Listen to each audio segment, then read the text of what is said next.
मुर्दैया आत्मकथा के पिछले एपिसोड में हम उसके तीसरे उपखंड का समापन कर चुके हैं।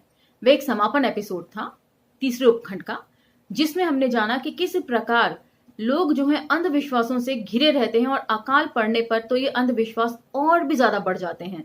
साथ ही हमने उस उपखंड में ये भी जाना कि कितने तरह के लोक गीत प्रचलित हैं। अकाल के वक्त भी लोग तरह तरह के लोक गीत गाते हैं और किसी न किसी तरीके से हंसने बोलने का क्रम जारी रखते हैं।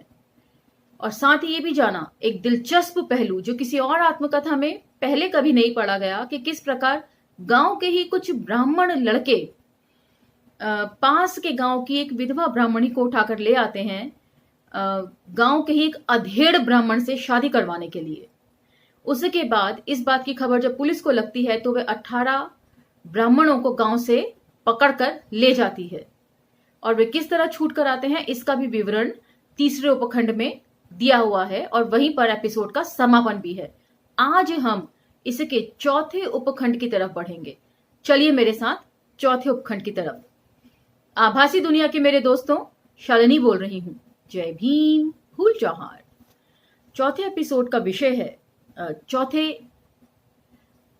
उपखंड का विषय है मुर्दैया के गिद्ध तथा लोक जीवन। 5वीं पास करने के समय अकाल अपनी विभीषिका की चरम सीमा पर था। 5वीं के सभी बच्चों को फाइनल परीक्षा के लिए 7 मील दूर बबुरा धनहुआ नामक गांव में जाना था। वहां एक दिन का पड़ाव था। उन दिनों 5वीं की परीक्षा के लिए जिला केंद्र आजमगढ़ से एक अधिकारी आया करते थे जिन्हें डिप्टी साहब भी कहा जाता था। मतलब जो सेंटर होते थे वो इतनी दूर पड़ते थे। आजकल भी कई सेंटर दूर पड़ते हैं लेकिन आवागमन के जो साधन हैं हमें सुलभता से उपलब्ध होते हैं, जिसके चलते हमें एक दिन का पड़ाव नहीं देना पड़ता। लेकिन क्योंकि बच्चे गांव से पैदल ही चलते थे और उतना लंबा जाने के लिए फिर वापस आने के लिए रात में क्योंकि सफर नहीं किया जा सकता था और वापसी में मुर्दैया भी बीच में पड़ती थी और जंगल का भी रास्ता था, जिसके चलते वहां पर एक दिन का परीक्षा केंद्रों में पड़ाव रखा जाता था। परीक्षा बड़ी कड़ाई के साथ होती थी। चैत वैशाख का महीना था। बड़ी कड़ाके की गर्मी थी, वह भी अकाल या दुखदाई। पहले ही जिक्र हो चुका है कि लगातार ये दूसरा साल था जब अकाल से लोग पीड़ित थे। बाबू परशुराम सिंह ने सभी बच्चों से कहा था कि परीक्षा स्थल पर एक दिन रुकना है, किंतु वहां खाने की कोई व्यवस्था नहीं होगी, अतः अपने अपने घर से खान पान लेकर चलना होगा, वह भी तड़के सूर्योदय से पहले ब्रह्म मुहूर्त में। दलित छात्रों के लिए यह इम्तिहान बड़ी कठिनाई वाला था, किंतु ज्ञान की कमी से नहीं अपितु खान पान की कमी से। समूह में रहते हुए बबूराव धनहुआ के पास उस परीक्षा केंद्र पर कुछ सम्मानजनक भोजन की आवश्यकता तो अवश्य थी, किंतु दलितों के लिए पूर्ण रूप से असंभव। अतः मेरे जैसे तमाम दलित छात्र वही महुए का लाटा तथा चोटे में सने सत्तू की गठरी लिए चल पड़े। हेडमास्टर साहब के आदेश से हम लाइन बनाकर सैनिकों की तरह परेड करते हुए 7 मील का रास्ता तय करके इम्तिहान स्थल पर पहुंचे थे। हमारा वहां अभियान मौत से तुंग के उस ऐतिहासिक लॉन्ग मार्च से कम नहीं था, क्योंकि उसमें भी तो वही लाटा सत्तू वाले ही लोग शामिल थे। वहां कई अन्य स्कूलों के छात्र भी परीक्षा देने विभिन्न दिशाओं से आए थे। और इस प्रसंग के साथ ही तुलसीराम जी इस और इशारा भी करते हैं कि दुनिया में जहां भी कहीं क्रांति होती है वे किन लोगों द्वारा होती है। ज्यादातर क्रांतियां जो हैं वो सताए हुए लोगों द्वारा ही की जाती हैं, अपने अधिकारों को की मांग के लिए। हम दोपहर होने से काफी पहले पहुंच गए थे। लिखित परीक्षा दोपहर बाद शुरू होने वाली थी, इसीलिए काफी समय बचा हुआ था लाटा सत्तू खाने के लिए। घर से चलते समय बुढ़िया दादी ने कहा था कि बबूरा धनहुआ पहुंचते ही किसी पोखरे या पोखरी ढूंढकर मैं नहा धोकर गांव की देवी चमरिया माई से विनती करते हुए उन्हें धान पुजौरा चढ़ाने की मनौती मांगूं ताकि इम्तिहान में पास हो जाऊं। दादी द्वारा दिया गया कोई भी फतवा मेरे लिए हमेशा जादू का काम करता था, इसीलिए उसे ना मानने का तो सवाल ही नहीं था। उस स्कूल के पास खेतों की मेड़ पर कुछ औरतें घास ढूंढकर छील रही थी। मुझे लगा कि वे अवश्य ही मजदूरने होंगी, इसीलिए बेहिचक होकर मैंने उनसे पूछा कि यहाँ कहीं पोखरा है कि नहीं। उनसे पता चला कि वे बहुत गहराई वाला पोखरा पश्चिम दिशा में आधा मील दूर है, जो चारों तरफ से भीटों पर बड़े बड़े पेड़ों से घिरा हुआ है। क्योंकि अकाल पड़ रहा था और पानी की भी लगातार कमी थी, जिसके चलते शायद आसपास के तालाब तलैया जो है वो सूख गए होंगे और जिस पोखरे की तरफ मजदूरों ने बता रही थी वे काफी दूर रहा होगा। मैं उसी दिशा में पोखरी की तलाश में भीटों वाले बड़े बड़े पेड़ों को ढूंढने लगा। कुछ दूर चलने पर सामने देखा कि चतुर्भुज की आकृति में घसियारनों द्वारा बताए गए पेड़ों की झुरमुटे साफ झलकने लगी। तभी सामने से एक छात्र आते दिखाई दिए। वे बगुरा धनुहा के पास ही के रहने वाले थे, किंतु हमारे शेरपुर कुटी के हाई स्कूल में 9वीं कक्षा में पढ़ते थे। उस स्कूल के अधिकतर छात्र किसी भी कक्षा के छात्रों को जानते पहचानते थे, क्योंकि दूर दूर से लोग पढ़ने आते थे।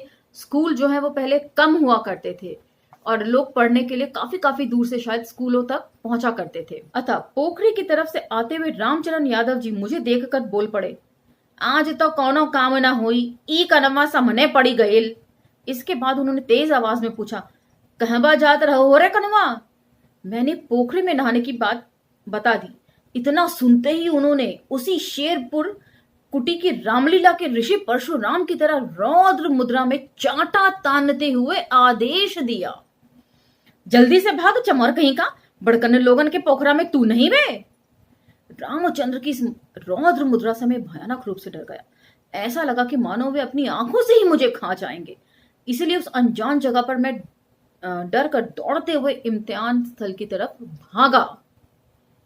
इम्तिहान के कुछ घंटे पहले हुई इस घटना ने मेरा मनोबल एकदम तोड़ सा दिया था। उधर दादी द्वारा बताई गई चमरिया माई की मनौती की चिंता से मैं घबरा गया। सोचता था कि बिना नहाए मनौती कैसे पूरी करूं, कुछ समझ नहीं आ रहा था।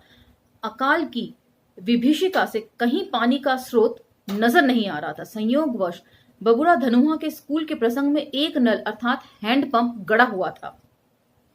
डर के मारे हम उसे छू नहीं पाते थे। मुझे बड़ी राहत मिली जब मेरे सहपाठी संकटा सिंह ने नल चलाकर मेरे हाथ पर धुलवाया। मैंने किसी को कुछ नहीं बताया। चुपके से थोड़ी दूर पर स्थित एक ताड़ के पेड़ की आड़ में बैठकर चमरिया माई के थान की दिशा की ओर देखते हुए मैंने धन पुजौरा की मनौती मानी, किंतु रामचरण यादव का वे रौद्र रूप मेरे दिमाग में बड़ी गहराई में अटक गया था। लगता था कि इम्तिहान में फेल हो जाऊंगा। मन में दुर्भावना उफनती थी कि यदि क्षमता होती तो बदला जरूर लेता। हकीकत में सब कुछ असंभव था। यहाँ पर वे बिल्कुल वास्तविकता का चित्रण कर रहे हैं कि एक छोटा बच्चा है जो 5वीं की कक्षा में पढ़ रहा है और 9वीं कक्षा के बच्चे से उलझने का मादा उसमें नहीं है, ऊपर से वह भी दलित बच्चा। तो ये उनकी सोच में तो हो सकता है कि वे मानसिक तौर पर अपने आप को संतुष्ट करने के लिए बदला ले ले, लेकिन यहाँ पर उस मानसिकता का भी अच्छे से उजागर किया है कि वे मानसिक रूप से भी ये नहीं सोच पा रहे थे कि मैं मनी मन में से बदला ले लूं। बचपन की असहाय यादों में यह भी एक ऐसी याद थी जो वर्षों तक मेरे दिमाग को हर दम कुरेदती रही।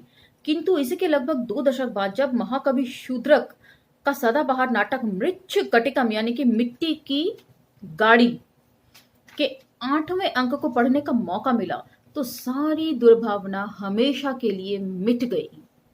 नाटक का प्रमुख पात्र नायिका बसंत सेना का प्रेमी चारुदत्त एक बौद्ध भिक्षु को रास्ते में आता देखकर बोल पड़ता है, कथम अभिमुखम न अभ्युदयिकम श्रमणक दर्शनम, अर्थात बौद्ध भिक्षु का सामना हो गया, अब अवश्य ही अनिष्ट होगा। अनिष्ट समझकर चारुदत्त तो चला जाता है, किंतु नाटक का दूसरा पात्र राजा का साला संस्थानक तथा शकार जब बौद्ध भिक्षु को देखते हैं तो वे भी अनिष्ट होने की कल्पना से आग बबूला हो जाते हैं।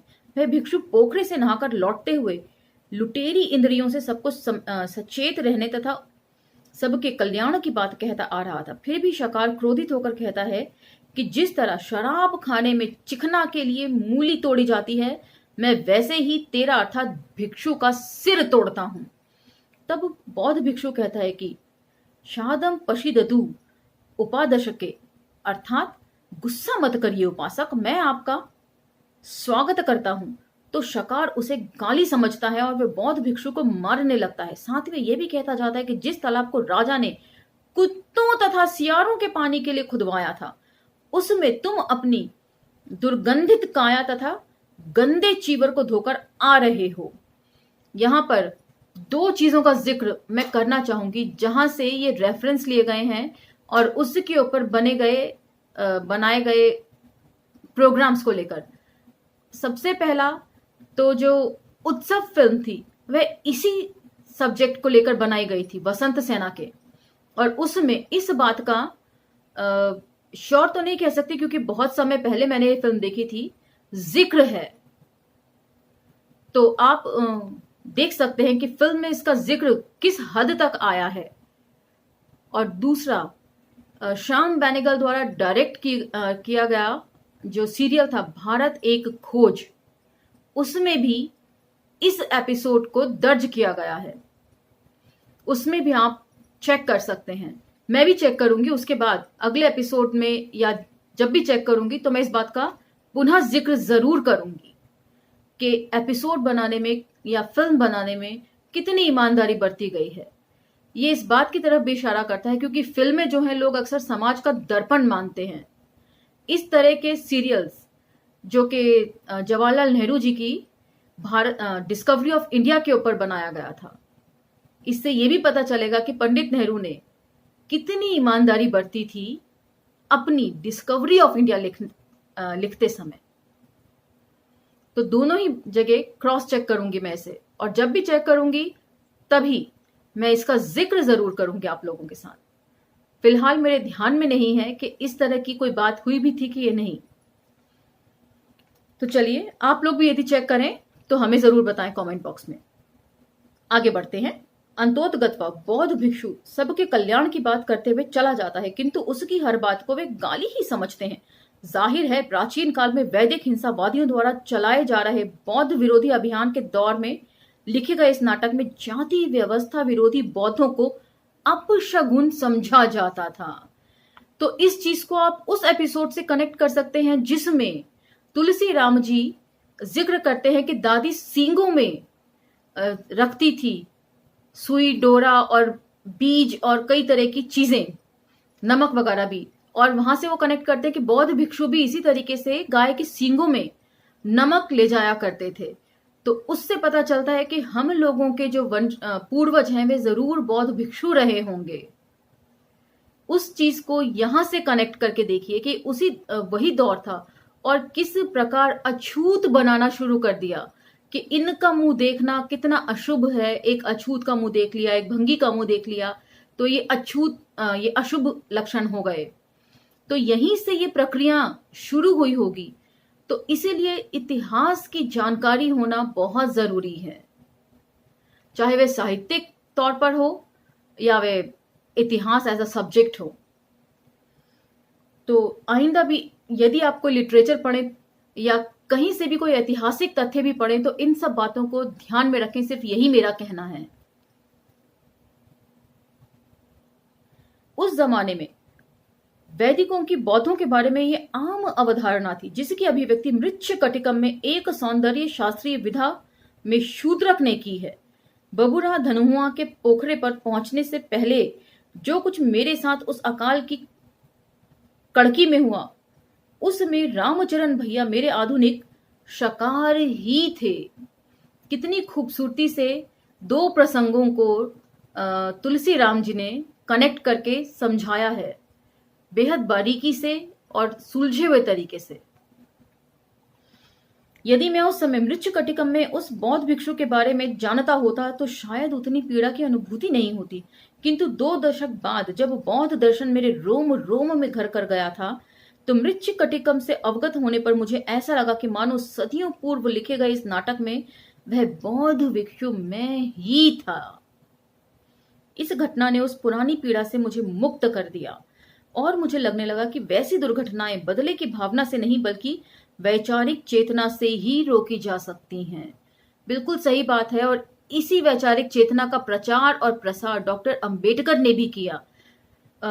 महार लड़ाकू जाति मानी जाती है ऐसा दलित ब्राह्मण के कहानी में मेंशन था। इसीलिए भीमा कोरेगांव का जिक्र भी वहां पर मैंने किया था। उसके बावजूद भी डॉक्टर अंबेडकर ने लड़ने का एक अनूठा रास्ता ढूंढ निकाला, वह था ज्ञान के जरिए लड़ाई। और यही बात यहाँ पर तुलसी राम जी भी मेंशन कर रहे हैं। इससे पता चलता है कि ज्ञान यदि हो तो हम धीरे धीरे अपने अंधविश्वासों से भी बाहर आ सकते हैं और वैज्ञानिक और तार्किक सोच की तरफ बढ़ सकते हैं। तो इसीलिए जब भी मौका मिले, चाहे किसी भी तरह का लिटरेचर हो, उसे पढ़ें जरूर। कुछ ना कुछ तो आपको नया सीखने को जरूर मिलेगा। जो भी हो, उस ताड़ के पेड़ की आड़ में उदास बैठा चमरिया माई को मनौती मनाते हुए मैं बड़ी देर तक रोया था। आंख पोंछते पोंछते मेरे दोनों हाथ अच्छी तरह धुल गए थे। कितनी खूबसूरत उपमा देते हैं। इस उपमा का कहीं भी सवर्ण साहित्य में जिक्र नहीं हुआ होगा कि एक बच्चे के इतने आंसू गिर गए कि उसके हाथ ही धुल गए उससे। कितने रोए होंगे वे उस वक्त। इसी माहौल में मैं 5वीं कक्षा की परीक्षा में शामिल हुआ। रात में अन्य दलित छात्रों के साथ स्कूल से बाहर मैदान में अंगोछा बिछाकर मौन रुदन के साथ सोया। सोने या रोने से पहले वही लाटा सत्तू काम आया। दूसरे दिन अंतिम परीक्षा पीटी यानी व्यायाम से संबंधित थी। इसके तहत गणित दौड़ सबसे अंत में आयोजित हुई। कुछ जबानी सवाल पूछे गए। मैं उत्तर के साथ जब विजय रेखा की तरफ दौड़ा तो मुझे लगा कि रामचरण यादव मुझे मारने के लिए मेरे पीछे दौड़ रहा है। इसी कल्पना ने मुझे सबसे पहले विजय रेखा पर खड़ा कर दिया। एक छोटे बच्चे के मनोवैज्ञानिक विश्लेषण की यह खूबी है जो यहां पर तुलसी राम जी ने शब्दों के द्वारा इंकित करी है।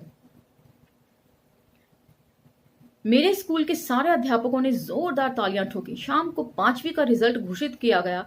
उस परीक्षा स्थल में मैं प्रथम घोषित हुआ था। हमारे लोग शुरू से ही इंटेलिजेंट रहे हैं। सिर्फ मौका उन्हें कभी नहीं दिया गया या जानबूझकर उनसे ये मौका छीन लिया गया। यही बात जूठन आत्मकथा में भी ओम प्रकाश वाल्मीकि जी कहते हैं कि वे अपने सेक्शन में प्रथम आए थे और उनका स्थान पीछे से आगे कर दिया था और साथ ही उन्हें कक्षा का मॉनिटर भी बना दिया गया। उस दिन हेडमास्टर परशुराम सिंह अत्यंत गदगद हुए थे। वे दुखित भाव से बोले, आगे तो हर साथ छूट जाई। जाहिर था कि 5वीं के बाद अगले दर्जे की पढ़ाई के लिए अलग स्कूल था। हम पुनः उसी परेड की मुद्रा में चलते हुए अपने गांव वापस आ गए।